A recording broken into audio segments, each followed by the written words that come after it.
Hello guys, I am Ricky and you're most welcome to our YouTube channel Nirmala Nirvana classes. जैसा कि physics चल रहा था और फिजिक्स में आज हम लोग देखने वाले हैं तापमापन, है ना। क्या देखने वाले हैं? तापमापन, मेजरमेंट ऑफ टेम्परेचर, है ना। टेम्परेचर मेजरमेंट या मेजरमेंट ऑफ टेम्परेचर, तापमापन क्या है, इस चीज को अच्छे समझेंगे।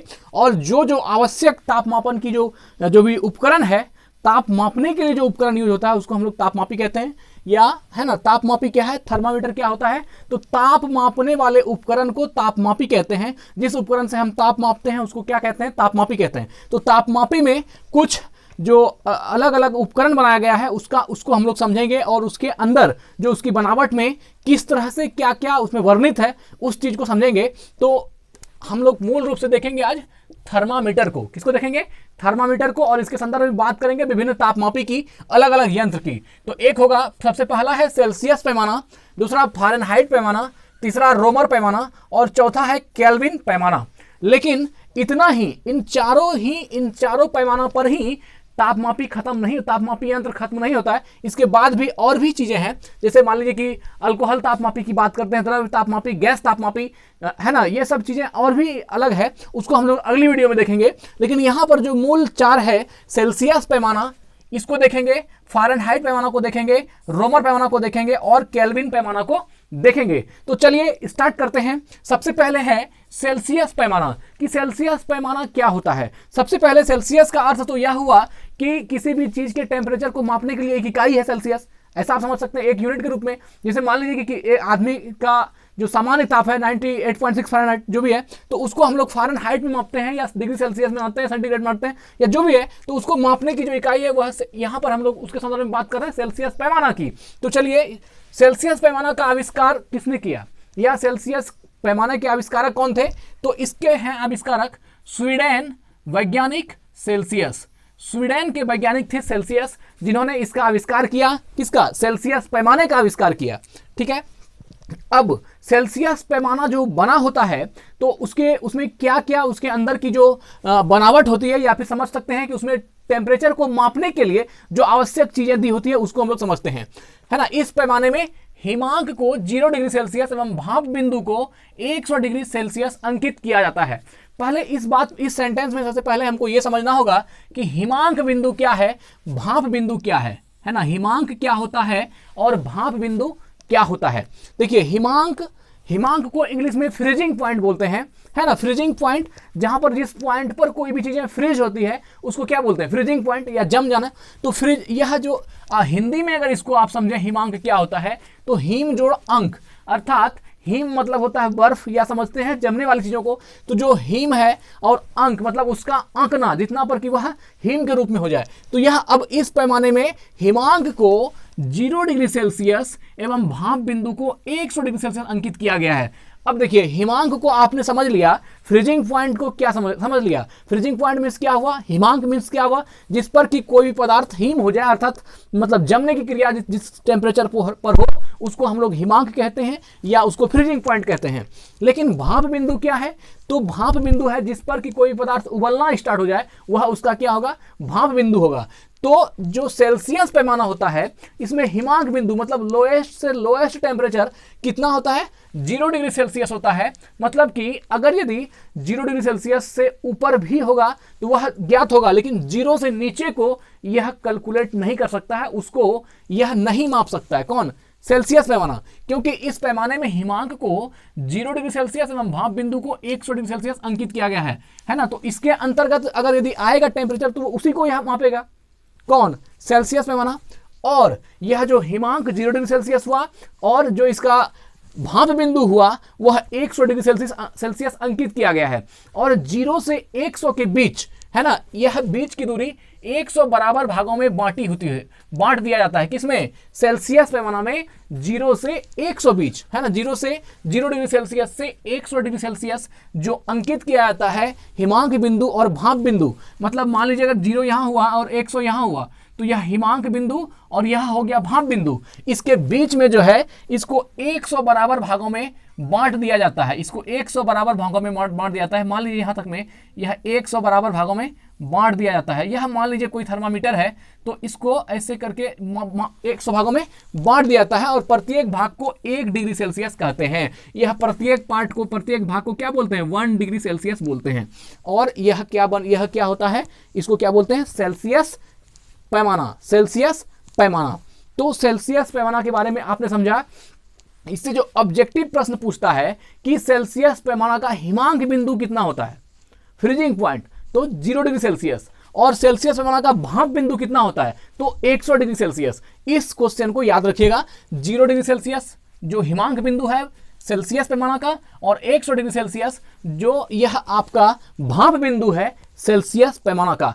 तो स्टीम पॉइंट और फ्रीजिंग पॉइंट दोनों को याद रखना है। और इसको कितने भागों में बांटा गया है? 0 से 100 तक 100 बराबर भागों में बांट दिया गया है। प्रत्येक भाग को 1 डिग्री सेल्सियस कहते हैं। प्रत्येक भाग को क्या बोलते हैं? 1 डिग्री सेल्सियस कहते हैं।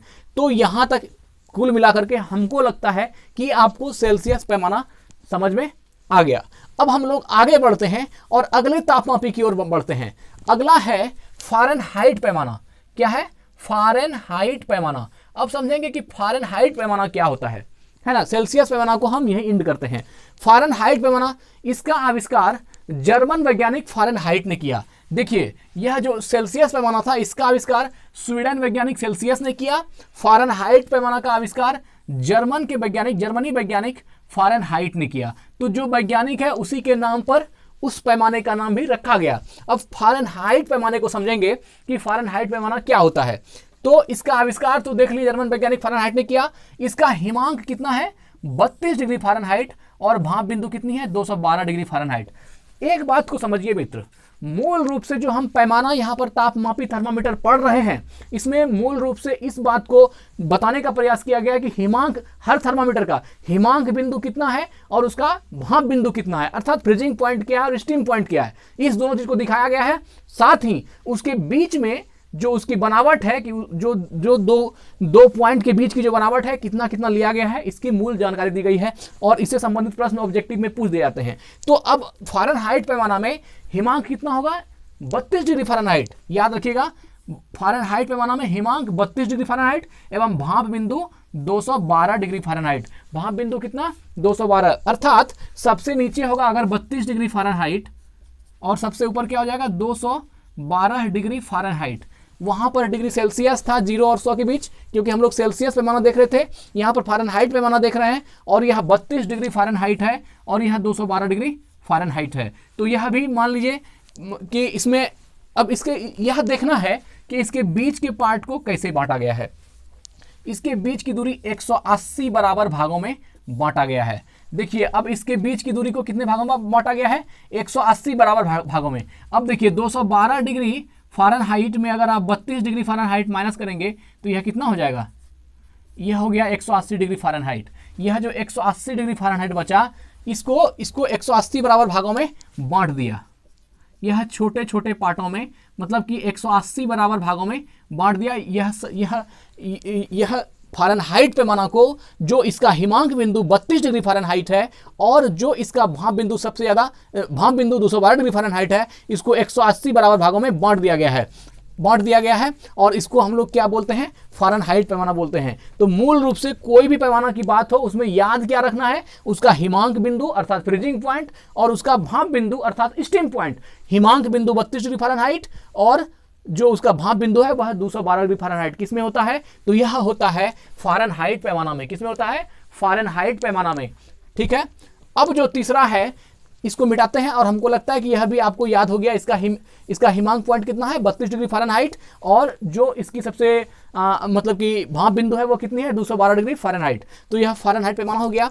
तीसरा देखेंगे रोमर पैमाना, है ना। रोमर पैमाना क्या है? अब इसको समझते हैं कि रोमर पैमाना किसको बोलते हैं। ठीक है ना।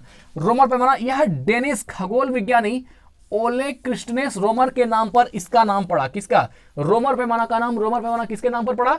तो यह जो है डेनिश, यह डेनिश जो कंट्री है डेनिश का यह है। डेनिश के खगोल विज्ञानी थे, क्या नाम था? ओले क्रिस्टेंसन रोमर। ओले क्रिस्टेंसन रोमर, इन्हीं के नाम पर रोमर पैमाना रखा गया। और इसका हिमांक कितना होता है? 0 डिग्री आर एवं इसका भाप बिंदु कितनी होती है? 80 डिग्री आर। तो मूल रूप से आपको हमने जो कहा पैमाना में क्या याद रखना है, हिमांक बिंदु को याद रखना है और साथ ही साथ भाप बिंदु को याद रखना है, फ्रीजिंग पॉइंट और स्टीम पॉइंट को याद रखना है। फ्रीजिंग पॉइंट कितना हो गया 0 डिग्री आर, है ना, और इसका स्टीम पॉइंट कितना हो गया 80 डिग्री 80 डिग्री आर। तो यह जो है 0 से 80 डिग्री, यह कौन सा पैमाना है, रोमर पैमाना, आर फॉर रोमर, आर फॉर रोमर, है ना। तो यह रोमर पैमाना हो गया। इसके बीच के बराबर भागों को 80 बराबर भागों में बांट दिया, प्रत्येक भाग 1 रोमर के बराबर है, इसलिए इसको 80 बराबर भागों में बांट दिया। तो यह 0 से लेकर के 80 तक हो गया। और यह आर का मतलब क्या हो गया, रोमर पैमाना, आर का मतलब रोमर पैमाना, इसलिए क्या लिखा 0 डिग्री आर और 80 डिग्री आर, यह दोनों क्या हो गया, यह हो गया हिमांक बिंदु और यह हो गया भाप बिंदु, और इसके बीच में 80 बराबर पार्ट में बांट दिया गया प्रत्येक को दिखाने के लिए। तो यह क्या हो गया आपका रोमर पैमाना हो गया। तो अब आपने यहां पर रोमर पैमाना को भी समझा कि रोमर पैमाना क्या होता है। तो अगर आपसे ऑब्जेक्टिव प्रश्न पूछा जाए कि रोमर पैमाना में हिमांक बिंदु कितनी होती है, तो 0 डिग्री आर, और रोमर पैमाना में जो भाप बिंदु है वह कितनी होती है, तो 80 डिग्री आर, है ना, 0 डिग्री आर और 80 डिग्री आर। और साथ ही पूछा जाए उसके बीच के जो पार्ट को बांटा गया कितने बराबर भागों में, तो 80 बराबर पार्ट्स में बांटे गए हैं। ये जो छोटे छोटे लाइन है ये कितने 80 बराबर भागों में बांट दिए गए हैं। इस बात को रोमर पैमाना में हम लोगों ने देखा। अब देखना है तीसरी जो है केल्विन पैमाना, कि केल्विन पैमाना क्या होता है ना, केल्विन पैमाना किसे कहते हैं। आइए केल्विन पैमाना को देखते हैं।